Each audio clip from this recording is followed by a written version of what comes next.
दोस्तों नमस्कार, मैं हूँ शीतला तिवारी और हमारे साथ वरिष्ठ पत्रकार भालचंद पांडे हैं। आज जो है हम बात करेंगे उत्तर प्रदेश के जौनपुर की घटना के बारे में। जौनपुर में जो है 2 घटना हुई थी। एक घटना आपको याद होगा कि अनुराग यादव की, काफ़ी दिन हो गई, तो हमने सोचा कि आप भूल गए होंगे। उसी घटना के बारे में जो है हम आज आपको जो है एक बार फिर याद दिलाना चाहते हैं। और वहीं पड़ोस में ही एक घटना और जो है दूल्हा हत्याकांड आज़ाद बिंद की। इन दोनों घटनाओं को लेकर के जो है हम पांडे जी से भी चर्चा करेंगे।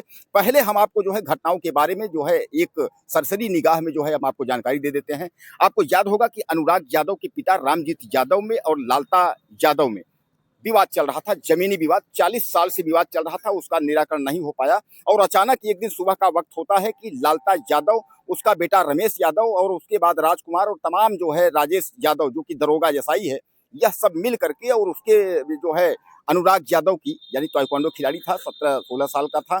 वह जो है सुबह मंजन करने का वक्त था, मंजन कर भी रहा था। यह लोग तलवार से उसका जो है गला काट देते हैं। हालांकि यह घटना जो है पूरे देश में जो है और विदेश में जो भी लोग बैठे हैं उन्होंने देखा और सब सहम उठे। अब उस पर जो है बुलडोजर चलने की प्रक्रिया थी कि बुलडोजर चलेगा, हत्यारों का इनकाउंटर होगा, फुल इनकाउंटर होगा, जेल जाएंगे, आजीवन कारावास होगा, फांसी होगा। कुछ भी नहीं हुआ। आज तक न तो बुलडोजर चला, न तो कार्रवाई हुई। हालांकि जेल जरूर गए, लेकिन उन्होंने अपने आप को सरेंडर किया, वहां से बेल हो गई। उसके बाद दूल्हा हत्याकांड की अगर हम बात करें, दूल्हा हत्याकांड में भी यही हुआ। दूल्हा जो है वह दुल्हन को लेने के लिए जो है बारात जा रहा था। अचानक ताबड़तोड़ जो है गोली चलने लगी और उसके बाद दूल्हे की वही जो है गाड़ी में ही मौत हो जाती है। दूल्हे भेष में था, इसलिए उसका नाम जो है दूल्हा हत्याकांड दिया गया। हालांकि मैं आपको बताऊं कि दूल्हा जो है आजाद बिंद, उसमें जो है 3 लोगों के जो है नाम आए मुख्य रूप से, जिसमें जो है एक आपके जो है रवि यादव का नाम आया, जिसका फुल इनकाउंटर पुलिस ने कर दिया। दूसरा भोले यादव का नाम आया और प्रदीप बिंद का नाम आया। यह तीनों अपराधियों का, तो प्रदीप बिंद और भोले राजभर, इन दोनों को जो है बचा लिया गया। लेकिन वह जो व्यक्ति है आपका जो है रवि यादव, उसका फुल इनकाउंटर हो गया। अब इन दोनों को बचा क्या लिया गया, 1-1 लाख रुपए की इनामी है, पुलिस इनको खोज रही है। उस पर जो है आजाद बिंद की जो बहन जो है सौम्या, वह जो अपना रैली कर रही है, प्रदर्शन कर रही है, सब कुछ कर रही है, लेकिन कोई सुनवाई नहीं हो रहा है, कोई कार्यवाही नहीं हो रहा है। तो कुल मिलाकर के पांडे जी 2 साल से करीब हो गया अनुराग यादव हत्या में, न तो वहां बुलडोजर चल रहा है, न तो दुल्हन हत्याकांड वाले मामले में बुलडोजर चल रहा है।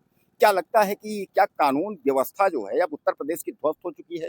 योगी आदित्यनाथ का जो बुलडोजर है, अब वो जो है उसका तेल खत्म हो गया है, बुलडोजर नीति खत्म हो गई है। क्या लगता है आपको? तिवारी जी देखिए, इस तरह की घटनाएं जो हैं, अब जैसे आपने अनुराग यादव वाली हत्याकांड जो बताई, उसमें कहीं न कहीं सीधे-सीधे पुलिस पर आरोप लग रहा है।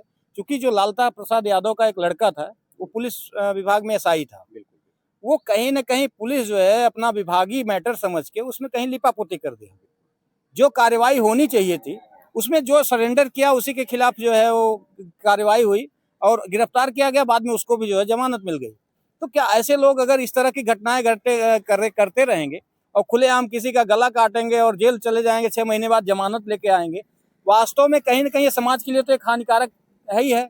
या इस तरह की घटनाएं अगर घटती रही तो फिर जो अपराधी हैं उनके तो मनोबल बढ़ेंगे ना। कोई पता चला आज तो उसका लड़का है, चलिए बचाया, कोई पैसे के दम पे बच जाएगा।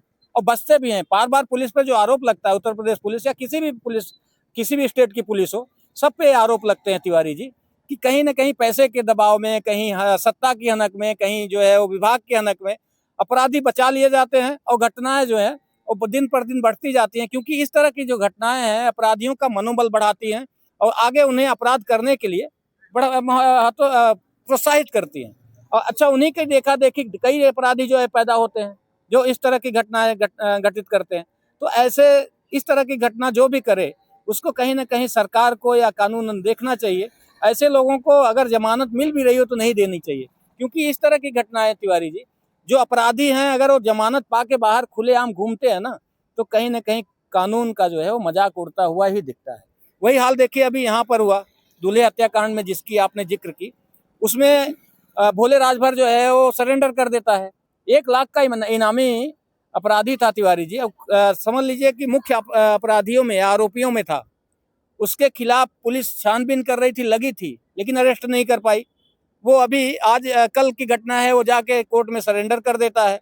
अब सरेंडर कर दिया, 6 महीने बाद उसको भी, देखिए कानून अपने यहाँ का इतना लचीला है, या लोगों ने इसको इतना लचीला बना दिया है तिवारी जी, उसका नाजायज फायदा उठाते हैं और उस जमानत लेके घूमते हैं। कई घटनाएं ऐसी हैं जिसमें कि कई लोगों को हमने देखा कि वो 85-86 साल के हो गए और अभी तक उन पे जो है वो लोअर कोर्ट से अगर सजा पाए तो हाई कोर्ट में चल रहा है, और आज तक वो जो है अभी तक सजा पूरी तरह से पा नहीं पाए हैं। अब सोचिए, अगर जिसको सजा भी हो जाएगी 85 साल की अवस्था में, कौन सा जेल काटेगा, सजा काटेगा। तो हमारे यहाँ का कानून कहीं न कहीं लचीला है या ढीला है, और हमारे यहाँ की कानून व्यवस्था या पुलिस व्यवस्था भी बहुत लाचार सी दिख रही है। बहरहाल मैं आपको बता दूं कि अनुराग यादव मसले में धीरे धीरे करके जो है 2 साल से ज्यादा हो गए। अब अनुराग यादव को न्याय तो नहीं मिला, लेकिन लोग कह रहे हैं कि दूल्हा हत्याकांड मामले में क्या न्याय मिल पाएगा।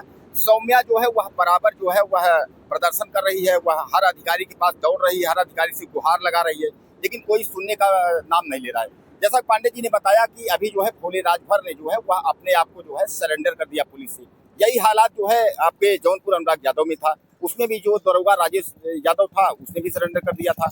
लालता के जितने लड़के जो भी रमेश था वह भी, हालांकि रमेश अभी भी जेल में है।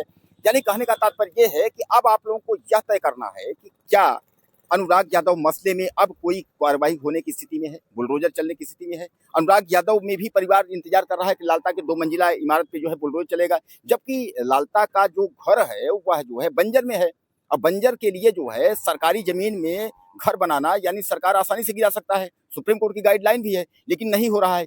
अब दूल्हे हत्याकांड में भी छोटी छोटी घटनाओं में जो है बुलडोजर चल जाता है, लेकिन इतनी बड़ी घटना में जो है बुलडोजर नहीं चला। अब दोनों में सबसे बड़ा सवाल ये है कि अनुराग यादव मसले में भी मंत्री का हाथ है।